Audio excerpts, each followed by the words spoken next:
So we travel all the way from KK by plane to Sandakan port, and then from there we took the boat into the Pitas Laut community. So before we go in, we would like to show you the Islamic calendar, which is what the community use for looking at the fishes spawning rates and all of that. So this is the Islam calendar. So the Pitas Laut community will follow usually when they go fishing, and they will follow this pattern. So this is the tides from day one to until hujung bulan lah. So this is where the fish will lay egg. This the early months, and then this is where the communities will go fishing, because this is where the fish spawn between day 7 and 15. Same with after full moon. So this is full moon. According to the calendar Islam, is according to Neville, it's the most accurate for the fishermen community. When we were in the community, we interviewed 5 households. They're all fishermen, and there's also women that's involved in the turtle community conservations, and they've been there for generations lah. A lot of the families there, they have their marriage from all the islands around as well. Like we mentioned just now, the fishery is very much depending on the monsoon season and the lunar calendar. So they historically they practice their subsistence farming, which means they farm enough just for themselves and for their own usage. And there was also cattle farming back then, but now they don't have it. Yeah, so for the seasonal fishing activities, it's very much dependent on the northern and southern wind as well. So during in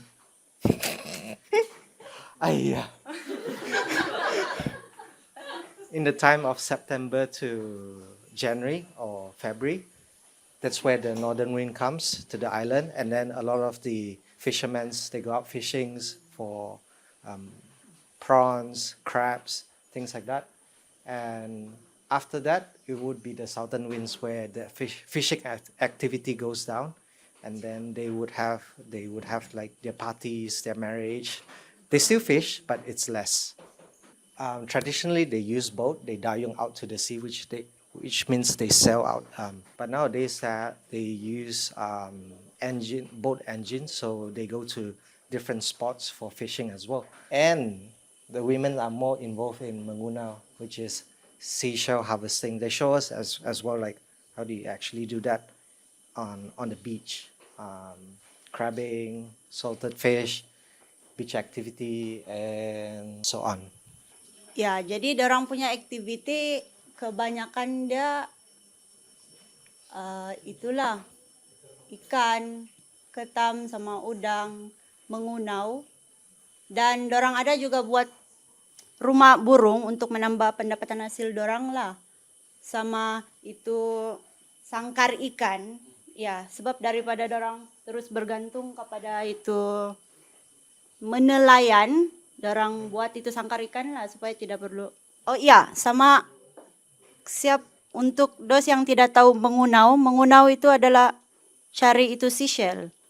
Traditionally dorang pakai kayu, tapi masa kami datang, dorang bagi kami special experience. Dorang suruh kami pakai mata dan tangan, terus tu tengok dia punya special pattern. Bukaan itu dalam pasir. Kalau bulat, bukan. Dia mesti oval. Jadi itulah kunau. Ya. Lepas tu kebanyakan ambil keputusan untuk berpindah lah. Banyak yang berpindah.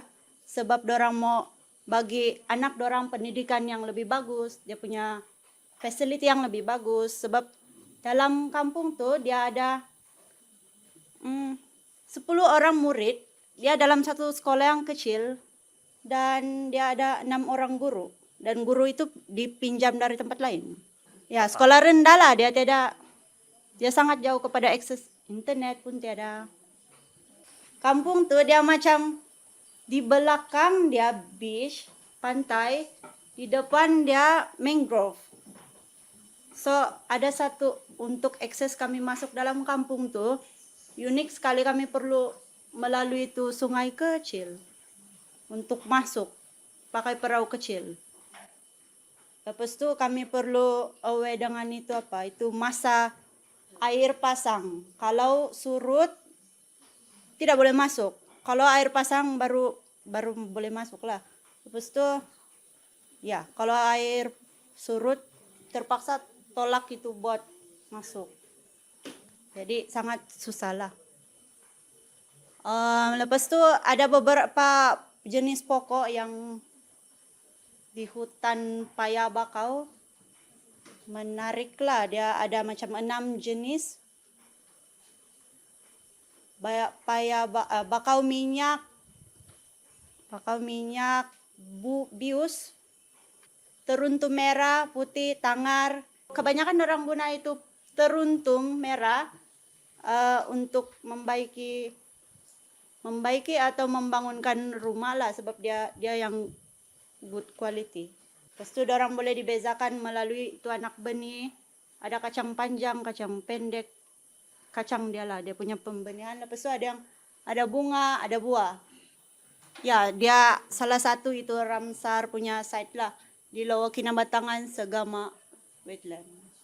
So in terms of culture, they are mainly Suluk people, so which literally translate to people of the sea lah, orang laut. And for religion, mostly sana Islam lah. And they practice traditional knowledge associated with medicine. For example, if we have a very good example, Chiming, our friend, when we case study. Yeah. When we went, he sprained his ankle. So they helped him with traditional medicine. They use daun tangan-tangan. They heat it and then wrap on his ankle. So unless their sickness is really, really critical, then only they will go out to the hospital. If not, traditionally cured lah. And they, of course, majority are fishermen, fisherwomen, and they gather resources from the surrounding area. And they also still practice ancient beliefs. So they believe that each of the environmental area, for example, mangrove, have its own prophet, or rather spirit. So the sea has its own spirit. So before they do anything, or if they want to do anything to the area, they have to respect it, and they have to minta izin, ask for permission, things like that. So indirectly, this makes them treat the area very sustainably. They cannot take more than what they need. They cannot destroy it. So it's actually good practice. And like we mentioned just now, they are very dependent on the Islamic lunar calendar because of the rise and fall of the water, the moon cycle is very closely associated to the fish availability. And they follow the monsoon winds in their yearly life. Okay, in addition to the culture as well, the spider web as a sign of water wells is how they find the mata air. So it's an interesting story from the community, from Muhar himself.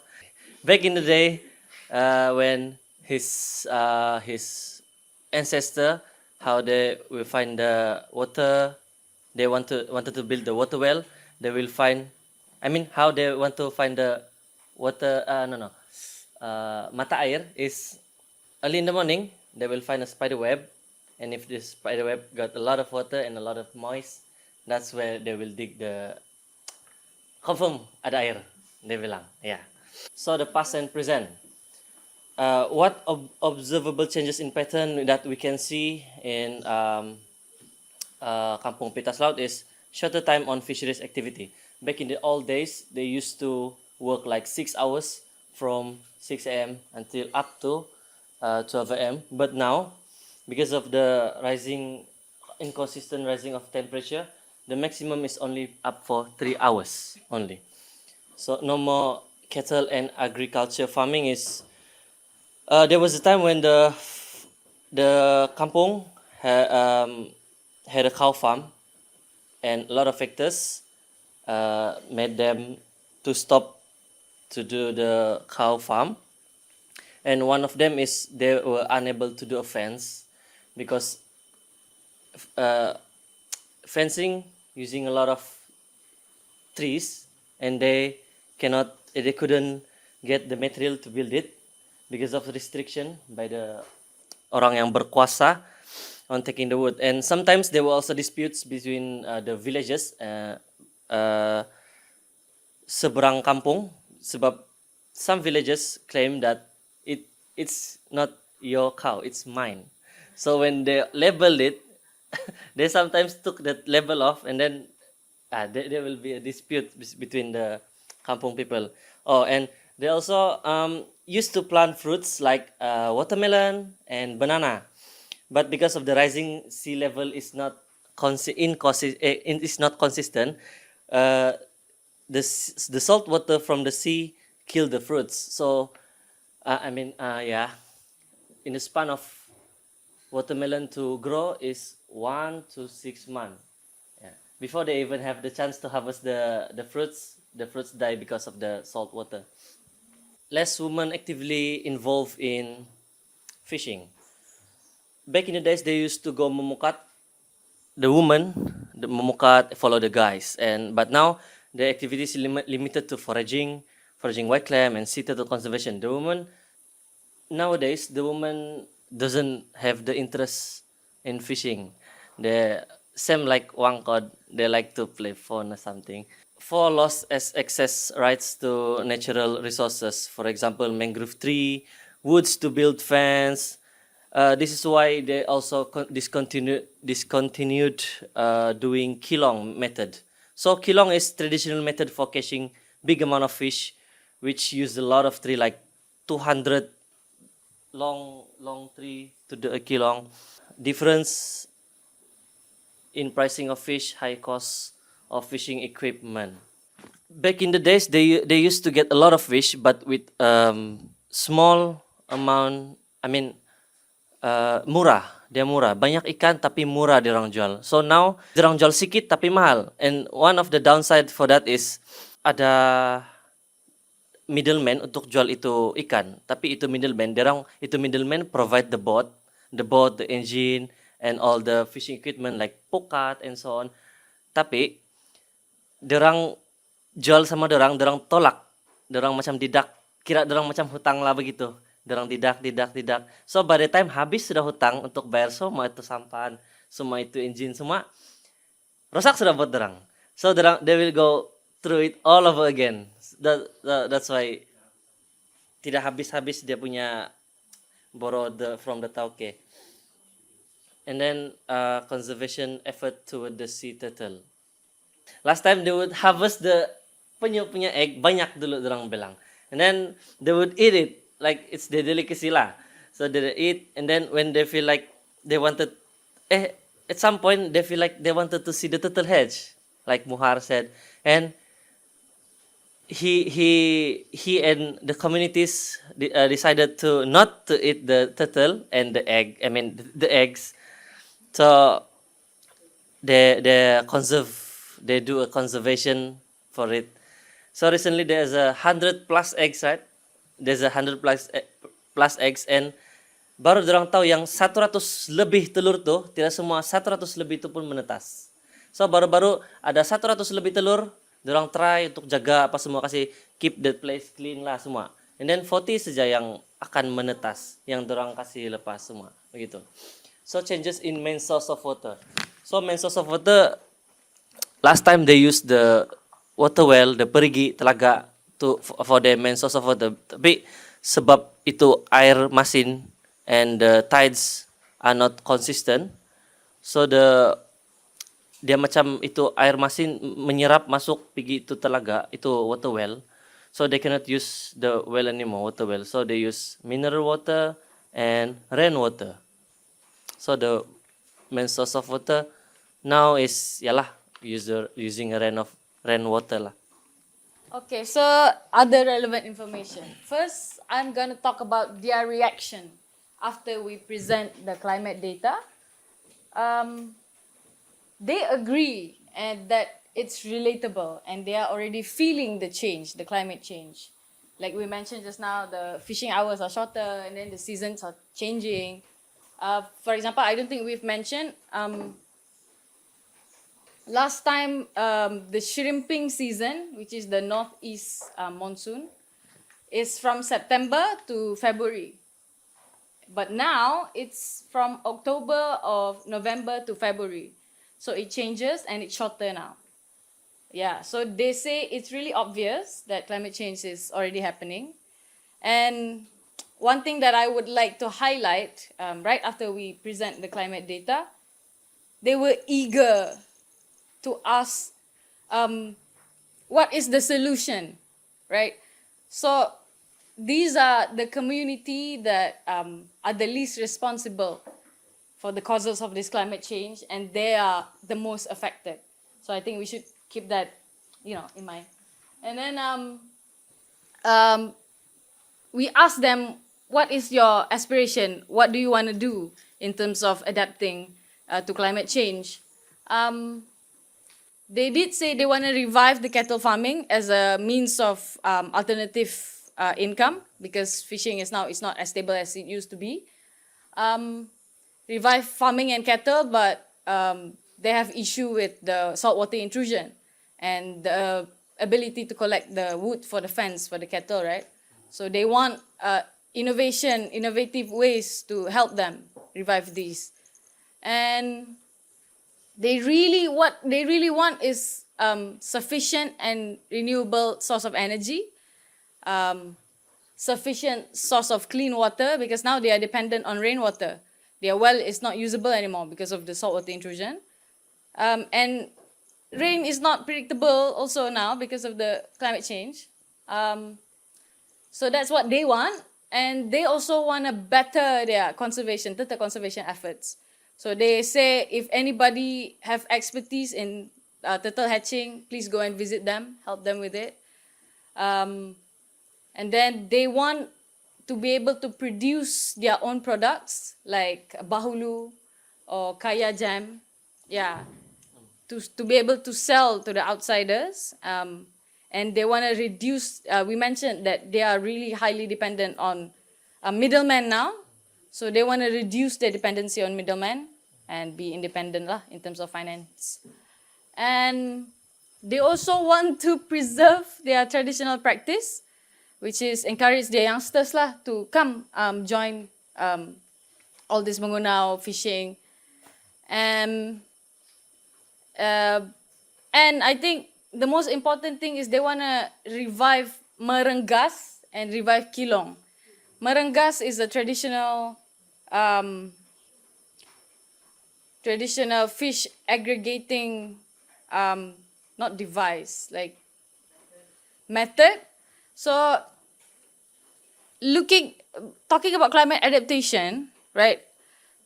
It's good to look back on the old traditions, to adapt to this ever-changing climate. For example, this merengas is similar to this famous marine conservation we call area time closure, right? So what they do is they fell a mangrove tree so that fish aggregates, and then they close the area for like 2-3 weeks. Then only they come back and collect all the fish. They want to revive this to adapt with the ever-changing climate, and they want to revive kilong. But the problem with kilong is they need a lot of trees, right? And the authority does not allow them to collect the trees anymore. But if we think about it, they've been living there for 5 to 6 generations. And all along, even before the authorities stopped them from collecting the mangrove resources, the mangrove area was in a good condition. So they do have responsibility and respect for the area. So they should be allowed to collect some resource for their own use, right? And I think, okay, that's that for what they want. What else? Yeah. Oh yeah, I like to mention that they also have forest fires. And this year the turtles don't come hatch on the beach because of the forest fire. Yeah. Yeah. It lasts about how long? A month? Yeah. It lasts about a month. Only then the authority come and help to padam the fire. But they don't have any means to padam the fire. They have limited water. It's very interesting because they say dulu they have over 100 cows roaming around the kampong, and just like any other, macam the dusuns and the kadazan, they associate having a lot of kerbau as a status of wealth and abundance kan. So like in the Ramsar side, many villages had cattle, but over time, karena kasih biar sejak begitu, the value of having cattle is diminished. Because it's all about cash, cari cash, and then as soon as there's no more cattle, the culture change, and then the soil is tidak cantik sudah macam dulu. So there's a lot of thoughts about, cattle as an example lah, thoughts about cultural revitalization so that they are able to be more resilient to change. Ya, itu saja. There's many other things lah, macam kayu balak, the timber punya zaman also caused many of the people there to change, have this drastic change in the way they live.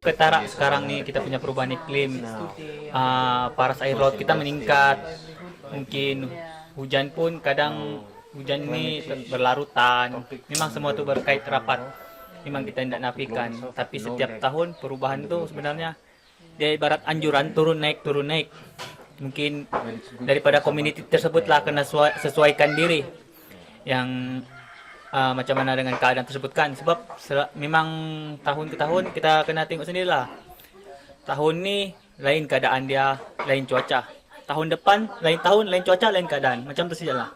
Dan mungkin kalau berdasarkan tu kajian, memang saya tidak nafikan kalau panas memang meningkat, hujan pun kadang setahun tu kurang, memang ada kesan dengan ketara. Memang musim sudah budang. Sekarang musim itu memang bila orang dia berkait rapat sama itu yang tadi itu perubahan iklim. Sebab dulu kami bulan 9 kami boleh dikatakan ludit sudah bah. Nah, sekarang kalau bukan bulan 11, bulan 10, pertengahan bulan 10 berarti dia sudah mundur ke belakang. Ya. Ya. Kan itu memang kami tidak nafikan lah. Sebab dulu kalau bulan 9 boleh dikatakan memang udang lah itu loh. Kau malam udang, siang udang. Ya. Ya, perubahannya memang ketara lah. Situ kilong kami, situ juga pukat udang. Sampai bila itu musim udang? Itu musim udang dia sampai bulan 1 sebelum tengkujuh yang kuat lah. Kalau kami di sini hampir 2 bulan yang mendadak. Dulu pertama baru 30 ringgit. Pertama sekali yang pindik baru 20 ringgit. Tahun berapa tuh? Itu macam tahun 90-an. Ya 90-an pergi tahun 2000 yang harga pukat kalau tidak silap pukat panjang yang 198 ringgit dari dalam 2007 begitu harga dia baru 30 ringgit. Kan sebab kami dulu begitulah, kalau malas membuat yang panjang pergi balik pergi pindik ya mengambil kuning yang murah, padahal 30 ringgit sekarang 198. Pasal perubahan iklim itu memang sangat ketara juga, sebab dulu kalau air pasang besar dia di kampung kami ini boleh menanam sikui. Sekarang memang ketara lah. kan memang ketara lah. Bukan juga pula kampung kami ini bilang orang mau tanggalan, tapi air yang semakin ya nanti pula ndak kamu tak tidur malam nih, kamu bilang mau tanggalan kampung ini. Ya.